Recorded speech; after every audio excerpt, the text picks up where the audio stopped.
Some stories from Arthurian legend are full of valor. Some end in glory. But every now and then, there's a tale that doesn't quite fit the mold. One that starts with promise, runs headfirst into fate, and ends with two swords drawn between brothers who never meant to be enemies. Sir Balan and Sir Balan weren't the most famous knights in Camelot. They didn't pull legendary swords from stones or go chasing after the Holy Grail. But their story cuts deeper than most, because theirs is a story of pride, missteps, and a bond that couldn't hold against the weight of prophecy and misunderstanding. They were brothers, blood and bone, warriors molded by the same harsh world, shaped by the same ideals, and caught in the same storm. They rode for honor. They believed in duty. But belief alone wasn't enough to save them. And what followed would leave more than just wounds in flesh. It would leave scars on the land. So if you're looking for honor and heartbreak tangled into one, keep listening. This is the story of Sir Balin and Sir Balan from Arthurian legends. Balin and Balan weren't born into glory. Their names didn't carry noble weight, and their bloodline wasn't wrapped in prophecy. They were just brothers, knights from the northern lands, raised rough, trained harder, and forged in the kind of grit that didn't come from courtly grace, but from survival. Balin was the older of the two, strong-willed, quick-tempered, and brave to a fault. He had a fire in him, the kind that made people stand back when he entered a room. Not because he was cruel, but because he burned so hot that you never knew who might get scorched. Balin, on the other hand, was steadier, thoughtful, loyal to his brother without question, but not as easily swayed by impulse. If Balin was the sword unsheathed, Balin was the shield that held firm. They grew up side by side, learning to fight before they could read, learning to ride before they could write their own names. The only thing fiercer than Balin's temper was their loyalty to each other. In a world where war was constant and trust was rare, that bond was unbreakable. Eventually, they found their way to Camelot, not together, but close enough. Balin arrived first, drawn by the whispers of a noble court, a great king, and the promise of a place to prove himself. He sought knighthood not for glory, but for purpose, and for a while it seemed like he might find it there. But fate, as it often does in these kinds of stories, had other plans. And what began as a brother's climb toward honor would soon spiral into something darker, something neither of them saw coming. Balin didn't look like the kind of man who would end up cursed. He had the bearing of a warrior, tall, broad across the shoulders, with hands that looked like they belonged around a sword hilt. His face was weathered from battle, his jaw always clenched like he was waiting for the next fight. His eyes were sharp, dark, and constantly scanning, restless, like a storm about to break. He didn't smile much, and when he did, it rarely reached his eyes. That wasn't to say he was cruel, just that joy didn't come easy to him. There was always something heavy riding behind his expression, like he knew something bad was coming, and he was just trying to meet it head on. Balin, by contrast, carried a calm around him. He was nearly as tall, a bit leaner, with softer features, and a voice that soothed instead of stirred. Where Balin charged into a room, Balin entered quietly, taking stock, measuring people with the same precision he brought to a duel. He was thoughtful, more diplomatic. But don't mistake that for weakness. He could fight just as well as his brother, and sometimes better, because he didn't let emotion cloud his judgment. They were opposites in a way, one fire, one stone, but they fought like they shared the same blood and the same breath. Together, they were something few knights ever found in battle. Perfectly in sync. You'd never see one falter without the other stepping in. As for skill, both brothers were deadly. Balin was a master of the blade, preferring brute strength and speed over elegance. His strikes came fast and brutal, unrelenting. Balin, on the other hand, was more disciplined. His style was refined, controlled, almost surgical in precision. He knew how to hold back just enough, waiting for the right moment to strike. And when he did, it was over. They weren't just strong, they were clever, tactical, fearless when they had to be, and fiercely loyal.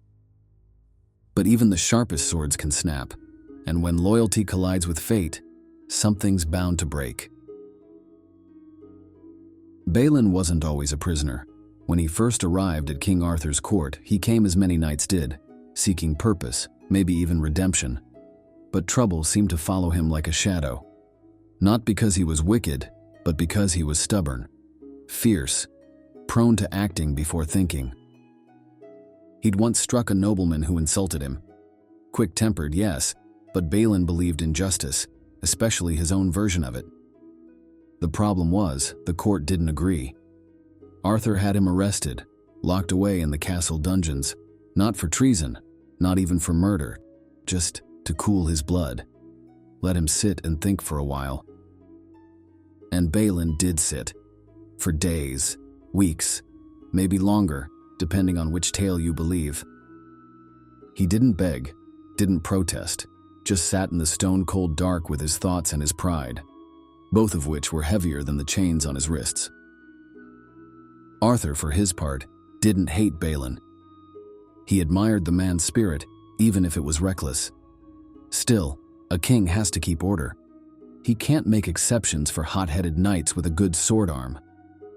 So Balin stayed locked away, forgotten by most, until one strange day changed everything. A mysterious lady arrived at court, veiled and quiet, carrying a sword unlike anything the knights had seen. She declared that the sword could only be drawn by the man destined to bring great grief, and no one could unsheath it but him. Knight after knight tried, none succeeded. And then someone remembered the man in the dungeon, the one with fire in his eyes and trouble in his bones. Arthur had Balin brought forth, not out of faith but curiosity, a final shot in the dark. And of course Balin drew the sword like it was made for him, smooth, effortless. That moment should have been triumphant. It should have marked his return to glory. Instead, it was the first step down a path that would scar the land for years to come. Arthur freed him, yes, but reluctantly. Something about the sword unsettled even the king. He allowed Balin to stay, for the moment. But no one realized yet what had been set in motion. Not Balin, not Arthur, not even the lady who brought the sword. And soon after, blood would be spilled in the very heart of Camelot. The halls of Camelot had seen duels, quarrels, and even betrayal before, but nothing quite like what happened next. Balin, freshly released and still holding the mysterious sword, stood uneasy in Arthur's court. He wasn't trying to cause trouble, not that day, but fate, as always, didn't ask for his permission. The Lady of the Lake, not the one who raised Lancelot in the forest or gifted Excalibur to Arthur. This version varies in the tales, but she was still powerful, still tied to magic and mystery, and she had a score to settle. She stepped into the court with grace, but her words were anything but gentle. She demanded Balin's head, claimed he had slain her brother unjustly years ago. She didn't care that it had been during a skirmish, or that Balin saw it as self-defense. To her, justice wasn't served until blood answered blood. Arthur, caught in the middle, tried to settle things with diplomacy.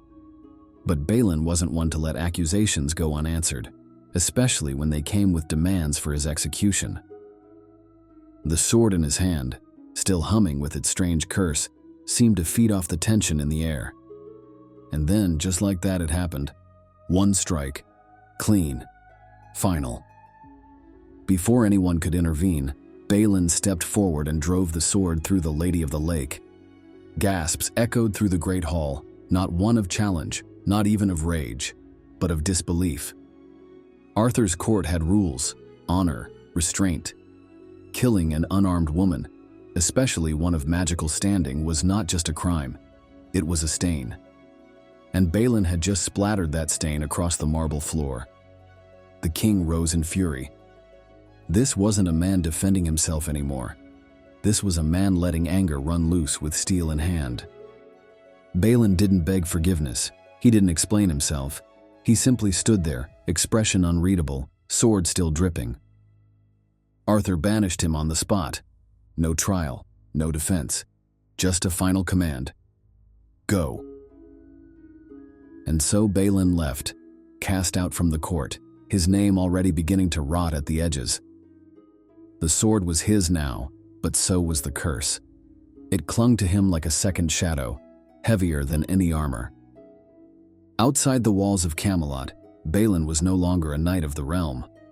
He was a marked man, and his downfall had only just begun. Balin wandered from Camelot with no clear path, just the weight of his banishment and a cursed sword at his side. It hadn't just ruined his standing, it had started to poison everything around him. Every road he took seemed to bend toward ruin. Every step deeper into the wild felt like he was being led, not traveling. It wasn't long before that sword, still gleaming, still humming with something unnatural, led him to a castle shrouded in silence. He was welcomed there, kindly even. The castle was ruled by a good and noble king, King Pellam, an old man with a deep sense of tradition and a castle said to be built atop ancient relics. Some say the Holy Grail itself was hidden within its walls.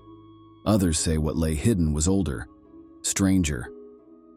Either way, Balin was shown hospitality, given rest, food, shelter. And then, as always, trouble followed. Balin found himself in a skirmish within the castle. Some say it was an argument, others claim it was a full duel with Pellam's brother. The cause is blurred in the old tales. Some blame pride, others say it was prophecy, but at the heart of it was Balin's sword. At some point, the fight grew so intense that Balin's weapon shattered. And without hesitation, he did something no guest should ever do. He ran through the halls of the castle, searching for another blade to finish the fight. He found one, a sacred spear kept hidden behind veils and warnings, a relic that no man should touch unless guided by divine purpose. But Balin didn't stop to ask. He was too consumed by rage, by pride, by the curse. He seized the spear and struck down Pellam with it. The spear tore not just through the king but through the land itself. Walls collapsed, the castle split, the earth shuddered beneath them. What had once been a thriving, noble place became something broken. Cursed, dead. From that moment on, King Pellam would never rise again. The land around the castle became the wasteland, barren, poisoned, and forsaken. Crops would not grow, rivers ran dry, all because of one stroke, one cursed decision. And Balin? He survived the collapse, but just barely.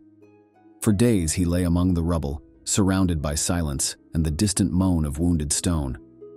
No one came for him. No one helped him. When he finally crawled from the wreckage, the sword was still in his hand. But he was no longer a knight. He was a curse wrapped in flesh, walking alone through a kingdom he had helped ruin. And still, his story wasn't over. Hey everyone, just a quick intermission here. I wanted to say thank you for watching this video. It really means a lot to me. Did you know that over 80% of you who are watching right now aren't subscribed to the channel? If you've enjoyed this content so far, it would be incredible if you could hit that subscribe button.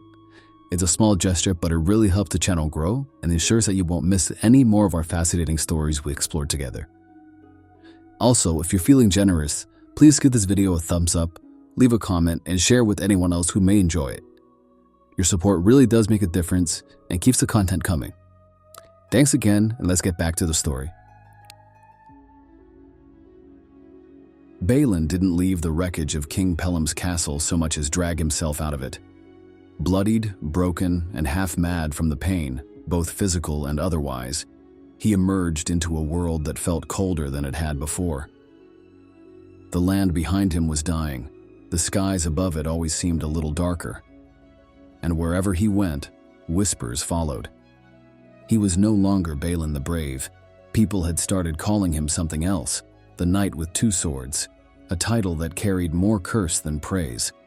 The first sword, the cursed one he'd drawn in Camelot, had already set ruin in motion. The second, taken in desperation from the sacred chamber, had sealed the fate of Pellam's land. and now those blades were all he had.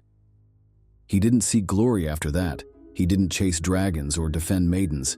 His path turned quiet, wandering. Some say he didn't speak for weeks, just rode across fields and forests, crossing bridges with no destination. Knights who saw him from afar recalled a haunted look in his eyes. Not rage, not sorrow, just the kind of numbness that settles in when a man's already been broken, but the world keeps asking more of him. He stumbled into minor skirmishes, helped the occasional traveler, even defeated a few robbers along the way.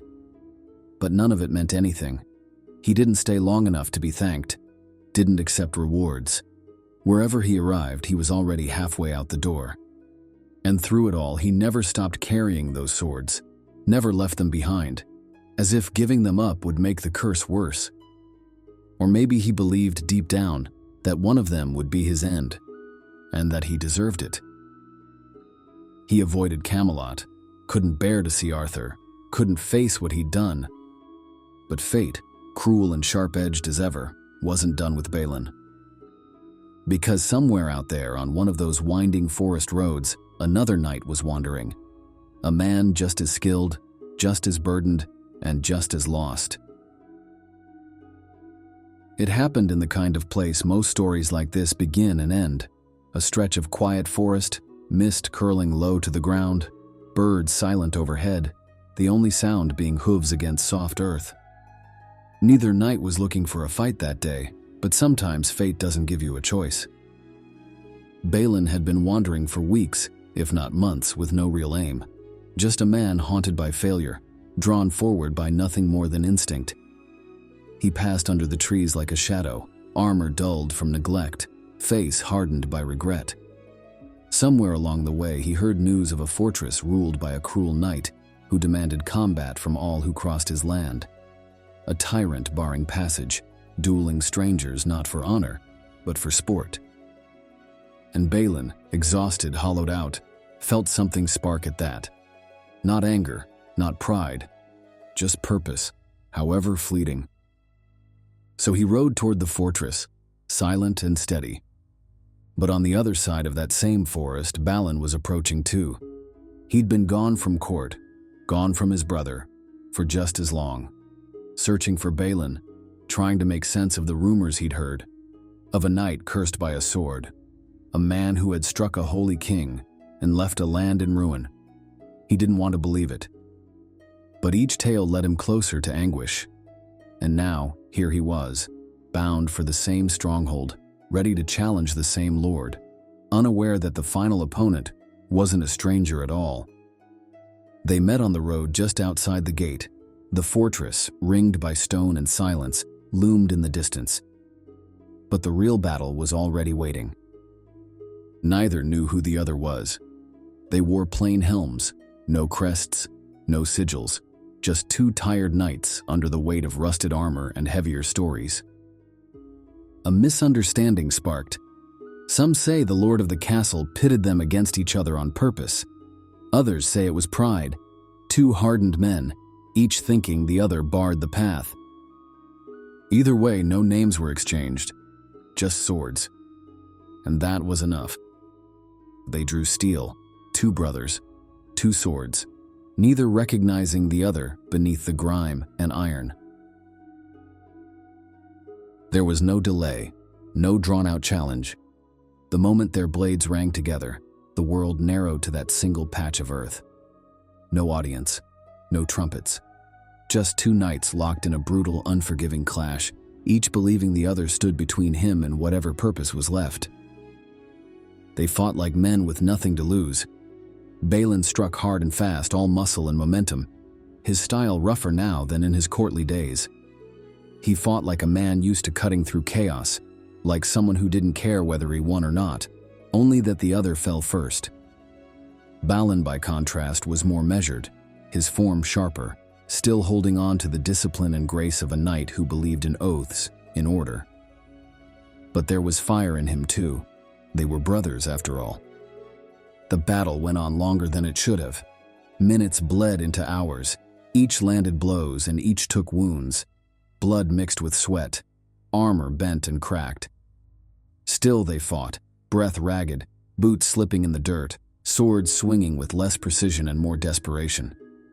They were evenly matched, uncannily so, and that only fed the fire. Neither dared yield. Neither could afford the thought that the other might be the better man. They knocked each other down, staggered back to their feet, rushed in again, and still, no names, no questions, just grit and steel and stubborn, senseless pride.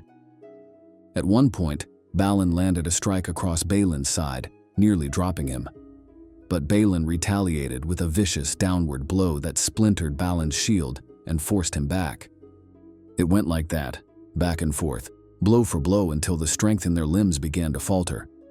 But neither backed down, not because of hate, but because somewhere deep down they both still believed they were doing the right thing. And then finally, one misstep, the kind you can't afford in a fight, left them vulnerable. Balin struck true, Balin followed with his own, and in the span of a heartbeat they both went down. Swords clattered to the ground, breaths came shallow, their bodies broken, their armor cracked. The fight was over. But the worst was still to come. The quiet that followed wasn't peaceful. It was the kind of silence that feels too loud, like the world itself had stepped back in shock. Two warriors lay in the dirt, barely breathing, staring at the sky through cracked visors. And then, with shaking hands, they each reached for their helmets. The metal scraped, buckles came loose, bloodied fingers fumbled with the straps, and then the truth hit like a thunderclap. Balin stared into the face of his brother, his own blood, his twin in spirit, if not in exact birth.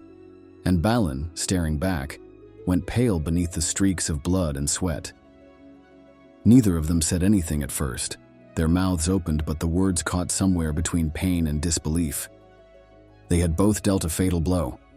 Not out of malice, not for glory, but because fate had led them into each other's blades, masked and unknowable, at the worst possible moment. The shock settled into grief, and the grief into something heavier. Regret. It weighed on them more than the wounds, because this wasn't just a tragedy, it was preventable. A name spoken earlier, a pause, a question.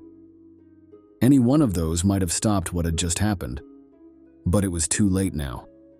Their hands met between them, fingers barely touching. No speeches, no parting wisdom, just that small gesture, one final moment between brothers who had shared everything even in death. Their breathing slowed, the light faded, and then they were gone. Not in battle against some monstrous foe, not on a grand quest, but at each other's hands. Two knights who should have grown old telling stories around the same fire, buried now by the silence of a cruel mistake. The story of Sir Balan and Sir Balan didn't end when their hearts stopped beating. Word of their death spread slowly, carried by rumor, song, and the few witnesses who came upon their bodies after the dust had settled. When King Arthur heard what had happened, how two brothers, once loyal to each other and to him, had unknowingly slain one another, he was devastated. It wasn't just grief, it was shame. A sense that this loss wasn't fate alone, but something the court itself had helped shape. Arthur had given Balin another chance. He'd welcomed him back after his imprisonment, only to watch him kill the Lady of the Lake before the court's very eyes. That act had set off a chain of events too tangled to unravel. And now, two of his bravest knights were dead, not by enemy hands, but by a cruel twist of fate. They were buried side by side. The land itself seemed to mourn them. The ground where they died was left untouched, and those who passed by swore it always felt colder than it should. The tale of the brothers lived on, not as a tale of heroism, but as a warning. Knights told it to their squires, because there was something achingly human about it, about love twisted by circumstance, and how quickly fate can turn even the strongest bond into tragedy. Balin and Balan had set out to prove themselves. Though they did in the end, it was just not in the way anyone expected. And so their names joined the long, complicated history of Camelot, etched not in gold or glory, but in blood and sorrow. A reminder that not all legends are built on victory. Some are built on the price of it.